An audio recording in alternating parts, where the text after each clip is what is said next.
अस्सलाम वालेकुम। Welcome to knowledge platforms mathematics video series. इस प्रेजेंटेशन में हम वन वेरिएबल की क्वाड्रेटिक इक्वेशंस को फैक्टराइजेशन के जरिए सॉल्व करने का तरीका समझेंगे। इस तरीके से क्वाड्रेटिक इक्वेशंस को सॉल्व करने के लिए हमारे पास दो सिनेरियोज हैं। पहला, जिसमें c की वैल्यू 0 नहीं होती, और दूसरा जिसमें c की वैल्यू 0 होती है। आइए एक एक करके इन दोनों सिनेरियोज को देखते हैं। सबसे पहले हम वो इक्वेशंस देखते हैं जिसमें c की वैल्यू 0 नहीं होती। अगर क्वाड्रेटिक इक्वेशन यानी ax square plus bx plus c is equal to 0 में c की वैल्यू 0 ना हो, तब फैक्टर्स मालूम करने के लिए हमें ऐसे दो नंबर्स r और s ढूंढने चाहिए जिनको अगर जमा किया जाए तो दरमियान वाली टर्म यानी bx का कोफिशिएंट b बन जाए, और अगर उन्हें आपस में मल्टीप्लाई कर दिया जाए तो पहली और तीसरी टर्म्स के कोफिशिएंट्स यानी a और c का मल्टीपल बन जाए। यानी ऐसे दो नंबर्स r और s चाहिए जिनके लिए ये हो r plus s is equal to b और r into s is equal to a into c। अगर हम ऐसे दो नंबर्स r और s तलाश कर लेते हैं, तब हम इस क्वाड्रेटिक इक्वेशंस को दो लीनियर फैक्टर्स में फैक्टराइज कर सकते हैं। आइए इसको एक मिसाल के जरिए हल करते हैं।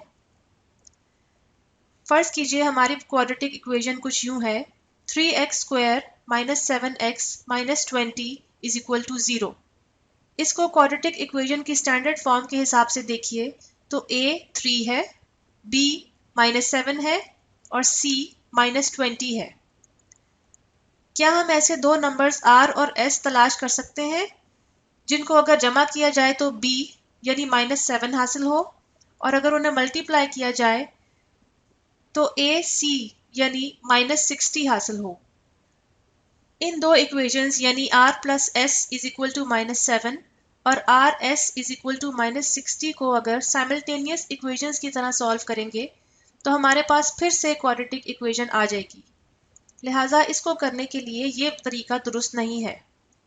हमें अंदाजे से और जहन पे जोर दे के ऐसे दो नंबर्स तलाश करने होंगे जिनको प्लस करने से माइनस 7 आए और मल्टीप्लाई करने से माइनस 60 आए। थोड़ी देर गौर करने से हमें पता चलेगा कि r माइनस 12 होगा और s 5 होगा, क्योंकि माइनस 12 प्लस 5 माइनस 7 बनता है और माइनस 12 मल्टीप्लाई बाय 5 माइनस 60 बनता है। आइए अब r और s की इन वैल्यूज के साथ फैक्टर्स मालूम करने की कोशिश करते हैं।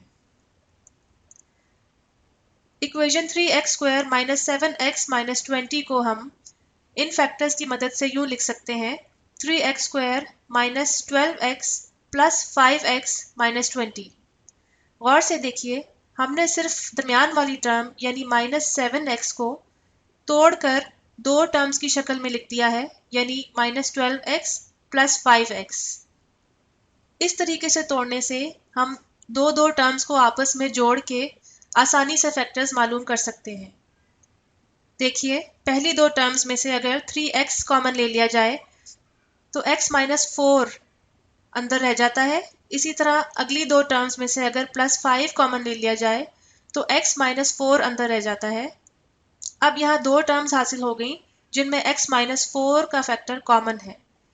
इसको कॉमन लेकर हम 3x प्लस 5 और x माइनस 4 के फैक्टर्स हासिल कर सकते हैं। अब हम अपनी क्वाड्रेटिक इक्वेशन की जगह उसके फैक्टर्स यानी 3x plus 5 into x minus 4 is equal to 0 लिख सकते हैं। जैसा कि आप जानते हैं, अगर दो चीज़ें मल्टीप्लाई हो रही हों और उनका प्रोडक्ट 0 हो तो इसका मतलब है कि उन दोनों में से एक चीज़ 0 है। यानी इन दो टर्म्स 3x प्लस 5 और x माइनस 4 में से या 3x प्लस 5 0 होगा और या x माइनस 4 0 होगा। एक एक करके इन दोनों को देख लेते हैं। अगर 3x प्लस 5 0 होता है तो x का आंसर आएगा माइनस 5/3, और अगर x माइनस 4 0 होता है तो x का आंसर आएगा 4। इस तरीके से सोल्यूशन सेट में दो वैल्यूज आ जाएंगी, माइनस 5/3 और 4। अभी तक तो हमने ये आसानी से कर लिया, लेकिन ये मेथड उस वक्त बहुत मुश्किल हो जाता है अगर क्वाड्रेटिक इक्वेशन में वैल्यूज बहुत बड़ी बड़ी मौजूद हों। मसलन इस इक्वेशन को देखिए, 20x square plus 12x minus 216 is equal to 0। यहाँ पे a 20 है, b 12 है और c minus 216 है। हमें ऐसे दो नंबर्स चाहिए r और s जिन्हें प्लस करने से 12 हासिल हो यानी b, और जिन्हें मल्टीप्लाई करने से ac यानी माइनस 4320 हासिल हो। जैसा कि आपको नंबर को देख के अंदाज़ा हो रहा है, इसके फैक्टर सिर्फ जहन में कैलकुलेट कर लेना या ढूंढ लेना आसान नहीं है।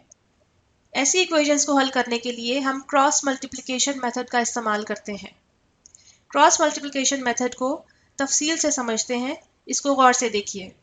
सबसे पहले क्रॉस मल्टीप्लिकेशन मेथड को इस्तेमाल करने के लिए एक टेबल बनाइए और इस टेबल के अंदर अपनी क्वाड्रेटिक इक्वेशन की टर्म्स को कुछ इस तरतीब से लिखिए। पहली और तीसरी टर्म इस साइड पे लिखिए यानी 20x स्क्वायर और माइनस 216, और b वाली टर्म को दूसरी साइड पे लिखिए यानी 12x। अब हमें इस टेबल की नीचे की दो रोज को कुछ इस तरीके से फिल करना है कि 20x स्क्वायर और माइनस 216 के दो फैक्टर्स इसके अंदर आ जाएं। सबसे पहले 20x स्क्वायर लीजिए और इसको दो टर्म्स में फैक्टराइज कीजिए। क्योंकि 20x स्क्वायर में x स्क्वायर की टर्म मौजूद है, इसलिए दोनों फैक्टर्स में x तो आएगा, लिहाजा एक x ऊपर लिखिए और एक नीचे वाली रो में। अब 20 के कोई फैक्टर सोचिए। फर्ज कीजिए हम 2 और 10 लेते हैं। गौर कीजिए कि हमने ऐसे फैक्टर्स लिए हैं जिनको मल्टीप्लाई करके दोबारा 20x स्क्वायर बन जाता है, यानी 2x multiply by 10x is equal to 20x square. दूसरे स्टेप में अपनी c वाली टर्म यानी माइनस 216 को इसी तरीके से दो टर्म्स में फैक्टराइज करके लिखते हैं।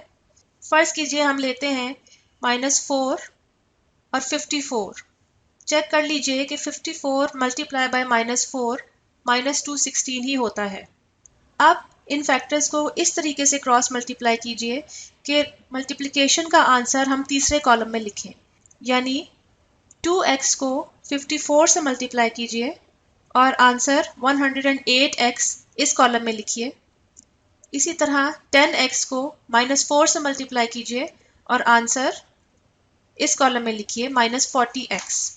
अब फाइनल स्टेप में ये चेक कीजिए कि ये जो दो टर्म्स हमारे पास हासिल हुई हैं यानी -40x और 108x, इनको सम अप करने से यानी प्लस करने से हमारे पास दरमियान वाली टर्म यानी 12x हासिल होती है। जैसा कि आप देख रहे हैं, इन दोनों टर्म्स को प्लस करने से 68x हासिल होता है, 12x नहीं।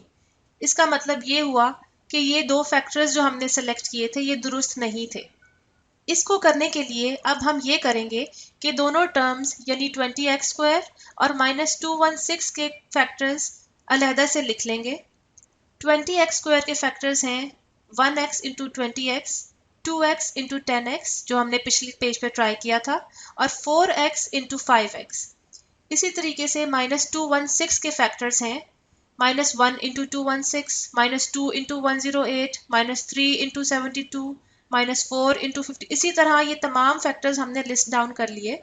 इनको ट्राई करेंगे तो हमें ये पता चलेगा कि 4x इंटू 5x और -12 इंटू 18 वो कॉम्बिनेशन है फैक्टर्स का जिसको अगर हम क्रॉस मल्टीप्लिकेशन मेथड में इस्तेमाल करें तो हमारी लीनियर टर्म प्लस करने से हासिल हो जाएगी।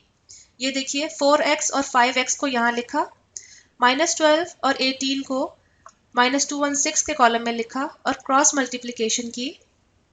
4x इंटू 18 हासिल हुआ 72x, 5x इंटू -12 हासिल हुआ -60x, और जैसा कि आप देख सकते हैं इन दोनों टर्म्स यानी -60x और 72x को ऐड करने से 12x ही हासिल होता है। लिहाजा इस क्वाड्रेटिक इक्वेशन के फैक्टर्स ये हैं। अब हम इस क्वाड्रेटिक इक्वेशन को इसके फैक्टर्स की शक्ल में लिखते हैं, यानी 4x - 12 इंटू 5x प्लस 18। इस क्रॉस मल्टीप्लिकेशन मेथड के लिए हमें फैक्टर्स का ये टेबल बनाना ज़रूरी है ताकि हम आसानी से वो पेयर मालूम कर सकें जिसको क्रॉस मल्टीप्लाई और प्लस करने से हमारी लीनियर टर्म हासिल होती है। इन फैक्टर्स को हम आगे x के लिए आसानी से सॉल्व कर सकते हैं।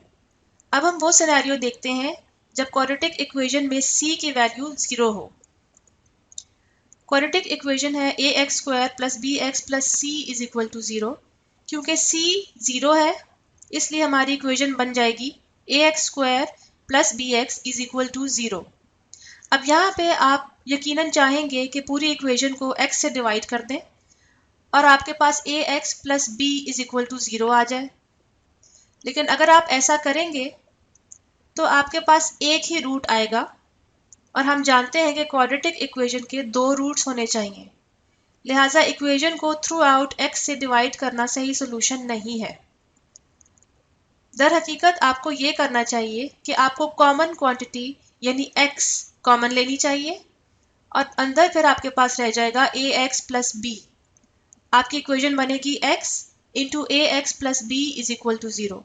पहले की तरह यहाँ पे 2 टर्म्स आ गई x और ax + b। ये दोनों आपस में मल्टीप्लाई हो रही हैं और इनका रिजल्ट 0 है।